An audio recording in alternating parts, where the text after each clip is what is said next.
Hello scholars, कैसे हैं आप सब। साइंस का chapter 14 electric current and it's effects, इस चैप्टर की रीडिंग कर रहे थे हम लोग। आज के वीडियो में हम इस चैप्टर का लास्ट टॉपिक है 14.5 इलेक्ट्रिक बेल। इलेक्ट्रिक बेल के बारे में जानेंगे। लास्ट वीडियो में हमने इलेक्ट्रोमैग्नेट कैसे बनाया जाता है ये जाना था, और इलेक्ट्रिक बेल इलेक्ट्रोमैग्नेट से किस तरीके से रिलेट हो रही है ये भी जानेंगे आज के वीडियो में। We are quite familiar with an electric bell, it has an electromagnet in it, let us see how it works. आप इलेक्ट्रिक बेल से फेमिलियर होंगे, आपने बहुत जगह लगी भी देखी होगी, हो सकता है आपके घर में भी ऐसी बेल लगी हो। इस इलेक्ट्रिक बेल के अंदर में एक इलेक्ट्रोमैग्नेट होता है। अब ये कैसे काम करता है इसको समझते हैं। Figure 14.20 shows the circuit of an electric bell. It consists of a coil of wire wound on an iron piece. The coil acts as an electromagnet. An iron strip with a hammer at one end is kept close to the electromagnet. There is a contact screw near the iron strip. When the iron strip is in contact with the screw, the current flows through the coil, which become an electromagnet. समझते हैं पहले इसके construction को समझ जाएंगे तो ये electromagnet कैसे बन रहा है और ये हमारी बेल कैसे वर्क कर रही है। इसके अंदर मेनली क्या होता है, एक क्वाइल होती है। ओके, क्वाइल मींस जो हमने वायर को ऐसे वाउंड करके बनाया था, जो यहाँ पर देख रहे हैं आप, ये वायर क्या है, ऐसे वाउंड होकर के एक क्वाइल बना रहा है। ओके, और यही वायर फिर यहाँ नीचे भी ऐसे वाउंड होकर के आ रहा है, और फिर ये एक आयरन स्ट्रिप से जुड़ा हुआ है। ओके, फिर ये आयरन स्ट्रिप क्या है, ये स्क्रू के थ्रू जुड़ी हुई है। ये स्क्रू इस आयरन स्ट्रिप पे टच कर रहा है। इसको थोड़ा सर्किट को समझने की कोशिश कीजिएगा कि ये कैसे वर्क कर रहा है। फिर इस स्क्रू के थ्रू एक वायर हमारा बैटरी से कनेक्ट हो रहा है। फिर वो बैटरी एक बीच में स्विच है, हमारा स्विच से कनेक्ट हो रहा है, और उसके बाद में ये वापस कॉइल में कनेक्ट हो रहा है। अब आप यहाँ पर ऐसे समझिए कि जब भी ये स्विच को हम क्लोज करेंगे, जैसे ही स्विच को क्लोज करेंगे तो क्या होगा, इस स्विच को क्लोज करते ही क्या होगा कि हमारी करंट इस स्क्रू के थ्रू इस आयरन स्ट्रिप पे पहुंचेगी, क्योंकि ये स्क्रू आयरन स्ट्रिप से टच कर रहा है। ओके, अब आयरन स्ट्रिप से जब टच कर रहा है स्क्रू तो यहां तक सर्किट कंप्लीट हो गया।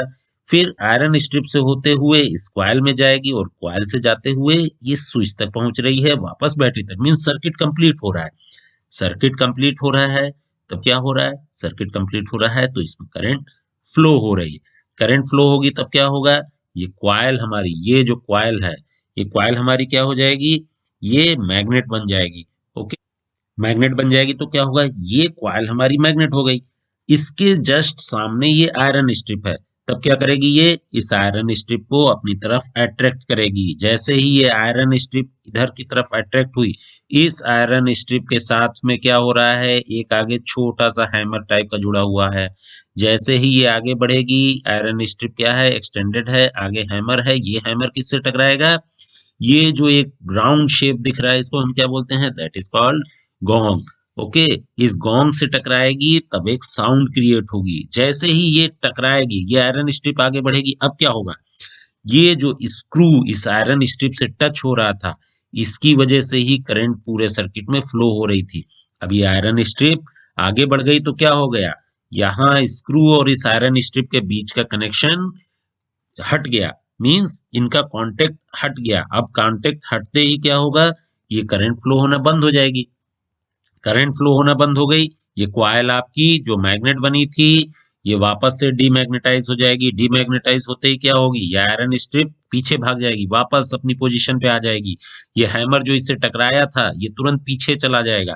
पीछे जाते ही क्या होगा, अगेन ये स्क्रू से टच हो गया। स्क्रू से टच होते ही फिर से सर्किट बन गया। सर्किट बनते ही फिर मैग्नेट ये बन गया, फिर इस आयरन स्ट्रिप को खींचा, फिर ये हैमर इससे टकराया।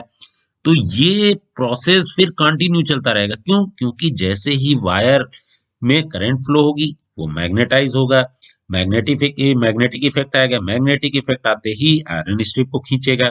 आयरन स्ट्रिप को खींचेगा तो उसके साथ जो हैमर जुड़ा हुआ है वो इस गोंग से टकराएगा, और जैसे ही आयरन स्ट्रिप खींचेगी तो क्या होगा, उसका इस स्क्रू से कांटेक्ट हट जाएगा।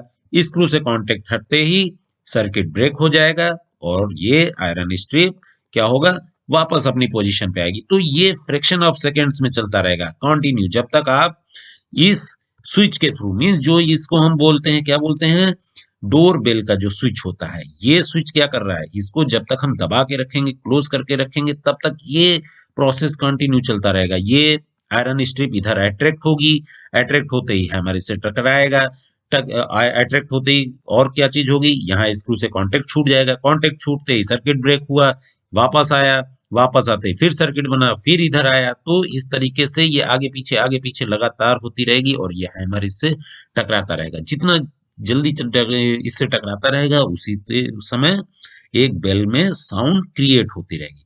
ओके, तो ये इस तरीके से हमारी इलेक्ट्रिक बेल वर्क करती है। ओके, तो यहाँ क्या हुआ, एक इलेक्ट्रोमैग्नेट का हमने यूज देखा कि कैसे हमने उसकी हेल्प से एक इलेक्ट्रिक बेल बनाई। ओके, इलेक्ट्रोमैग्नेट के और भी यूजेस बताए थे आपको। इलेक्ट्रोमैग्नेटिक क्रेन होती हैं जो आयरन आर्टिकल्स को अलग करने के काम आती हैं। इसके अलावा भी इलेक्ट्रोमैग्नेट के बहुत सारे यूजेस हैं। आप आगे फर्दर और क्लासेस में पहुंचेंगे तब आप जानेंगे कि इसका कितना ज्यादा यूज है हमारे डेली लाइफ में भी। ओके, तो ये हमारा इस चैप्टर का लास्ट टॉपिक था और इसके बाद में हमारे इस चैप्टर के कीवर्ड्स एक्सरसाइज उसको भी हम नेक्स्ट वीडियो में कंप्लीट करेंगे। Till then, bye.